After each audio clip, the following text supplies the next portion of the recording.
Good evening, ladies and gentlemen, and welcome to another edition of TBR. I'm George Binns, and we're in the election season, and we have with us this evening Brad J. Willenbrook, who is running for the school committee at large, or semi-at-large, Section B, That's which correct. is wards 4, 5, and 6, right? That's correct. Okay. So why do you want to run for that position? Well, it kind of has been a journey, George. I was born in Beverly and raised in Beverly Public Schools. I went to Hannah School, I went to Briscoe Middle School, and I went to Beverly High School. And then I feel like I've been shaped by our community from my childhood. I went away to college and now I've come back after finding out that this was my home. And along the way, I taught for several years in Holyoke, Massachusetts. I then taught at an alternative junior high school in Greeley, Colorado, and came on home and found a great place to work, the largest middle school in Lynn, Massachusetts, and I've been happily there for several years. So my experience, I think, is what brings me to this position as District B school committee candidate. I know what it's like to be in a classroom. I know what it's like to be in a school, and that knowledge, I think, will help me affect policy and also be able to connect with the staff, the teachers, the students, and the residents of Beverly who are deeply committed to education. So you're running for the semi-at-large. How is that different from being just a school committee member representing one ward? I think adding the two at-large seats, the two district seats, was a great move by our current school committee because it gives us a more dynamic approach to decision making. We'll have more thinkers at the table, if you will, as we think about policy and as we think about the performance of our superintendent, and as we think about all that goes into our schools here in Beverly. It also allows me to support the school committee members who are in wards 4, 5, and 6 with any needs or concerns that they have that might be extra. And it also gives residents another person to reach out to. I plan to be very present in those communities and be able to support as much as I can as we go forward. Well, you must have been out and about gathering signatures and talking with people. What are you hearing from the constituents of these three wards? First of all, I'm hearing that many constituents are very engaged. They're post-strike. We're ready to move forward. We're ready to return to transparency. We're ready to return to integrity. We're ready to return to trust as we continue with the policy building of our schools. And I think that's a very positive step. I think healing takes time, but it's best when we're communicating and working together to build that trust and build that integrity as we continue to move forward. Well, that all sounds good, but what specific problems do you think the constituents are worried about? What kind of changes are they looking for in the schools? I am also hearing, some specific changes might be or are the per pupil expenditures are too low. We need to try to increase those so that students are receiving the resources they need to be successful. We have 35 full-time employees cut in, or close to 35 full-time employees cut this year, proposed in the budget. So that's certainly not moving towards providing the resources and support that students need. I also am hearing that students need to feel welcomed and safe and feel like they belong in school. And we need to continue to build that, particularly at our middle school. I've been a middle school teacher for 17 years, so I know a lot about building community and building belonging. And so I feel like that's a specific level of expertise that I can use to help our middle school, reshape itself as it continues to move, to grow in this 5 to 8 model. Yeah, when you look at the ratings of school systems, NISH is probably the most common one around. They're pretty thorough, I think. They're pointing out a significant difference in the middle school compared to the high school and the elementary schools, that in terms of the number of students who are achieving minimum expectations, and in general the expectations are pretty low in the first place. They're barely above 50% achievement of scores that they should be achieving. So I'm seeing like there's two main problems that got to get the scores up in general, and especially work harder at the middle school. So how do we do that? It all starts with resources, George. We need to make sure that our students have enough adult-facing staff members, teachers, counselors, administrators, to make sure they're getting the support that they need to be productive in the classroom. They need to have extracurricular programs that could keep them on the school campus so that they feel like they belong. This is their community. This isn't just 6 hours they're spending and then going home. We need to make sure that the transportation that's getting kids to and from school is as smooth and reliable as possible. And when all that is working together, students find a way to grow, and they find a way. They're very malleable. They find a way to follow that lead. And also, I think at the middle school age, students have a lot to offer. They have a lot to share. They should be used as resources. Too often we use students as objects, as people, as entities for receiving information. I believe we should be allowing students to be the resources that give us information sometimes. Yeah. Well, one of the things that keeps popping up in the cultural world is how do we address AI? And it gets to be a question of is it a valuable resource? And I keep thinking back to way back when I went to school, and you get an assignment to write a paper or do some kind of study work, and the first thing you do is go down to the library and open up the Encyclopedia Britannica. And over the years, because of the computer, now you just Google it. And lately I've noticed when I start to Google something, AI supplied. So even Google is going into AI to find answers. And I got to admit that I get some pretty good answers out of it, and they're pretty detailed discussions. So it seems obvious that that's the way the kids are going to go, that the first resource they tap into is the computer and find out what's going on.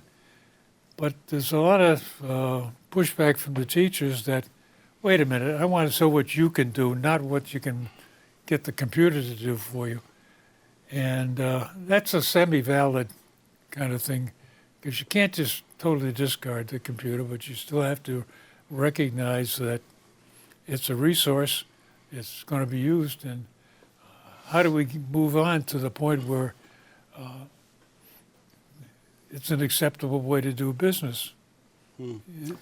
Yeah, well, I agree that there's two sides to that, and as a teacher, I see it one way. And I'm also a parent. I have a 6th grader in Beverly Public Schools, a 10th grader in Beverly Public Schools, and a student that just graduated. Yeah. And my just newly graduated son Braden actually has I've used him as a resource in this area because he's kind of enlightened me to the idea that we need to be proactive with the approach we take with AI and teaching students how to use AI in a productive way. Just like we moved from horse to car and all these different revolutions throughout our lives, our history. This is another revolution, an information revolution, and we need to make sure we stay ahead of the curve. And Beverly can do this, stay ahead of the curve and be able to teach our students how to be honest and worthy users of artificial intelligence. Yeah. There's another aspect to it too that there's something called Alpha School, and it's a private school, very expensive, $40,000 a year kind of private school, but at the same time, they are to the point where they're sort of giving each kid an IEP, so that they have their own individual education program. And they're claiming that in 2 hours in the morning of intense work on the computer with a very personalized program, the students can get all the book learning they need, and the rest of the day is what you were talking about. How do you get welcome to the school? How do you get involved in it? How do you become a member of it rather than an object? So is that something that you would support, or something that you know can talk a little bit about? Oh, that's a great question. I'd have to research that school a little bit more. Yeah. I hesitate as a teacher, and this might be just kind of a personal selfish thing. I hesitate to take the responsibility away from teachers too much. I think the greatest connection a student can make is with a teacher, and we should always be working to build that connection and not allowing a computer to take over that role or artificial intelligence to take over that role. So we have to find a blend, a balance that allows us as teachers to use the expertise that we have to impact students, and for students to be able to use that intelligence in a responsible way. So, as a member of the school committee, how do you get this concept into the system? I believe with all concepts, it takes education with adults, with the residents and the staff and the teachers, and with students to make sure that we're honestly communicating and learning well ahead of the date of implementation to be able to smoothly and successfully implement a program like that. It takes honesty, it takes integrity, and it takes commitment to be able to work to do something really new like that. Yeah. Well, when you start to talk a little bit about working with the staff, one of the things that sort of struck my funny bone was when the teachers union, the BTA, was pushing for increased salaries. One of the concepts was, well, the reason we need increased salaries is because we can we attract better teachers. The implications of that are maybe we don't have the best teachers around. I don't think they thought that through. It's one of those funny things you get wound up in. But at the same time, there are different districts that have tried different plans for evaluating teachers. And the two that are kind of prominent the last couple of times I've looked at the news was District of Columbia, surprisingly, and one of the districts in just outside of Dallas, where they have had somewhat phenomenal success where by evaluating the teachers and establishing a program, it reflects on the student's ability, and the student scores were up 15, 16% kind of thing. So there's a plus side for both the school, there's a general thing, and there's also as the students. And I know I got a granddaughter who's a teacher out in Reading, and was asking her, and she gets evaluated a couple of times a year. And standard practice. Not sure how it's used, how effective could it be? What can you do with some of these quote evaluations? I'd love to talk about evaluations, but I want to circle all the way back to the beginning where you heard or made that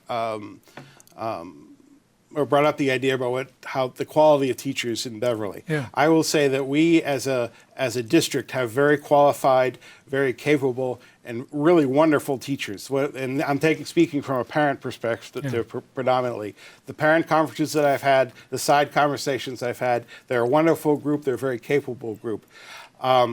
Evaluations is a big, big part of the development of a teacher. And when it's done productively, there's honest, healthy, developmental conversation, formative conversation. When I don't believe when evaluations are used strictly as a summative year-end evaluation, that's very helpful.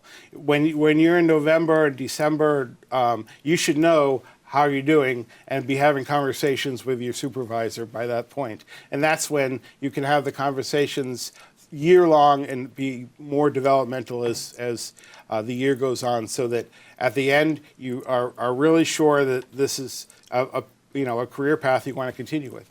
Yeah. Well, one of the things I noticed way back when I was working for a living, GE and Pratt & Whitney both would sponsor after-hours courses, and they were strictly voluntary, and both GE and Pratt would finance going to a graduate school locally. So there's a kind of opportunity that is available for the teachers to, well, at least for the engineers and anybody else that want to try it, to improve themselves continually. Because one of the things that keeps coming across to me is that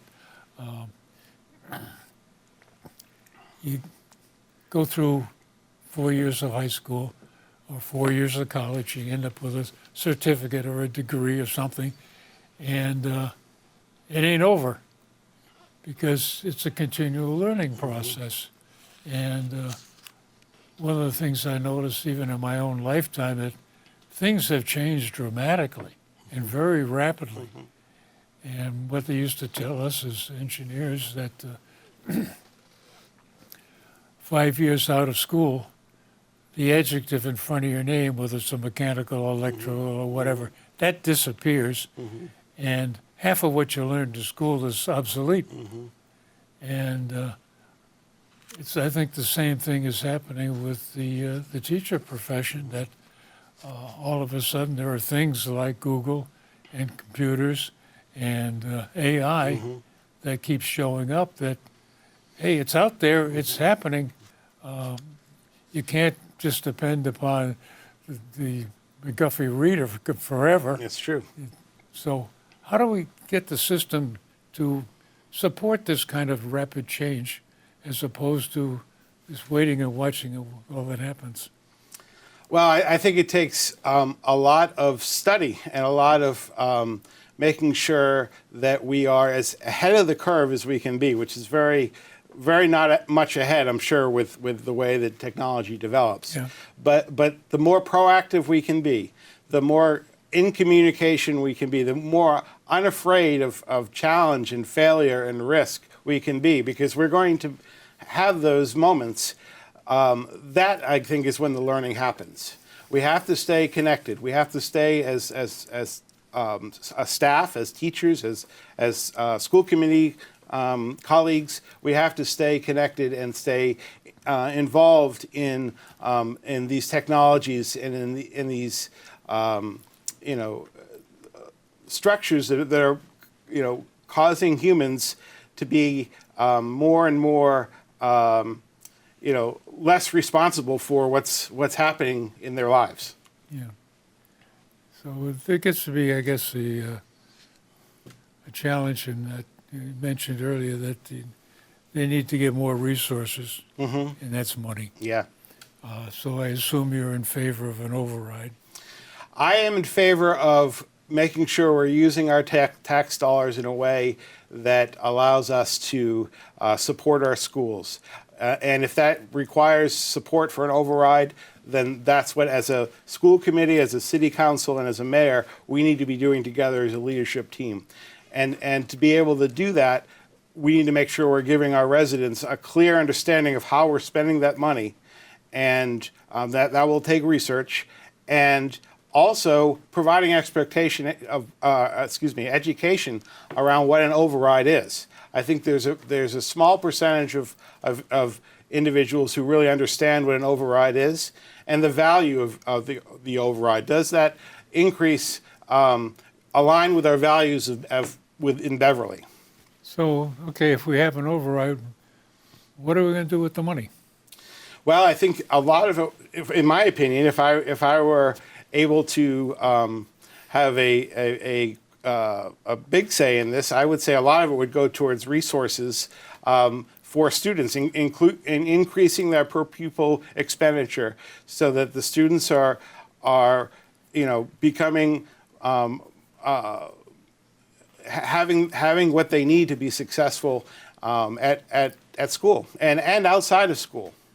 Well, one of the things that bothers me about that, it's kind of general in that I went into the state's DESI report, and looked up the per pupil expenditures for a bunch of schools. I think 120 of them. That's when I quit.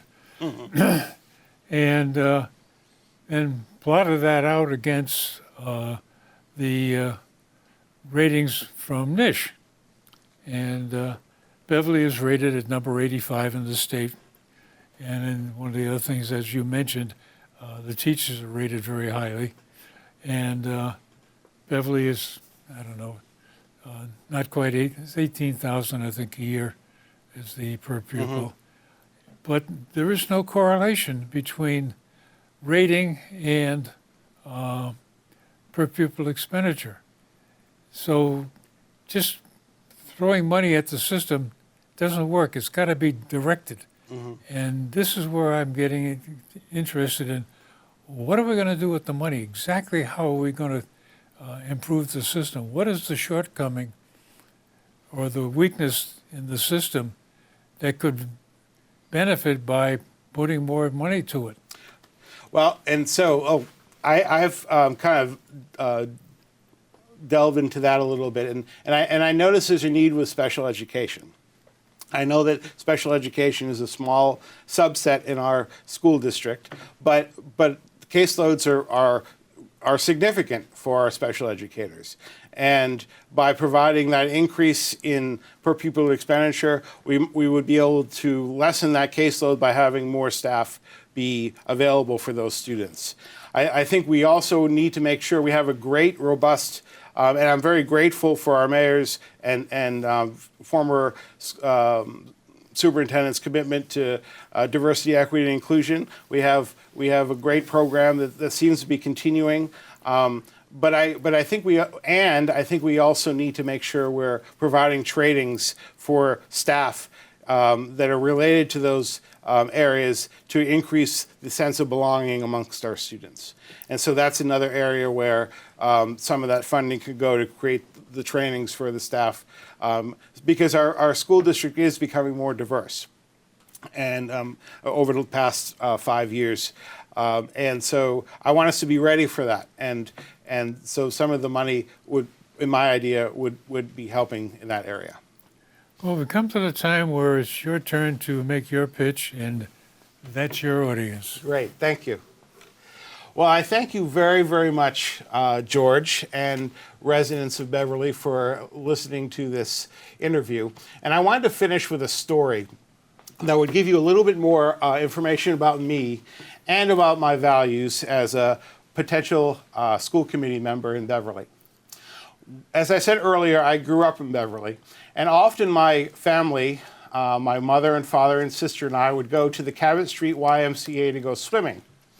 And if you've ever been to the Cabot Street YMCA, you know it's basically a cinder block with a pool inside of it. It's all concrete. And so this was not a typical swimming family swim, because my sister has a developmental delay and gets very excited and actually screams and splashes in the water. And when she does that, or did that, I dove to the bottom of the water to kind of escape it and wondered. I was anxious, I was scared, I was a little upset that that was happening. And I was wondering when it would be over. And so as I was down there, I heard the noises stop, so I started to creep back up to the top and wipe the chlorine from my eyes. And what did I see? What I saw was a life-changing moment, and that was my sister communicating in her way with the lifeguard in a very special, meaningful, authentic way that brought integrity to her, that brought out her worth and dignity. And so how does that relate to my school committee experience candidacy now? Well, what I see is right now, many of us have spent some time underwater as we've gone through this strike. We've kind of found our way down because we're a little upset, or we're scared, or we're unsure of what's going on with our schools. And now we see ourselves coming back to the surface and wiping our eyes and saying, what can be? And what I hope can be is me as a leader on the school committee helping us, like my sister did, bring integrity back into the communication at our district level. I want us to be able to interact honestly. I want us to be able to interact in many ways. I want to be very present for you in our district and in our wards. So I ask you on November 4th to please consider your vote for me, Brad Willenbrock, School Committee District B. Thank you. Well, thank you, Brad. And hopefully that works out well for you. And ladies and gentlemen, thank you very much for watching us this evening. And as I mentioned all the time, my email address is posted before and after the credits. And if you have a comment, please send me a letter. And if you have a longer comment, there's room for you here at the table. And thanks again for watching us, and stay tuned. We'll do more.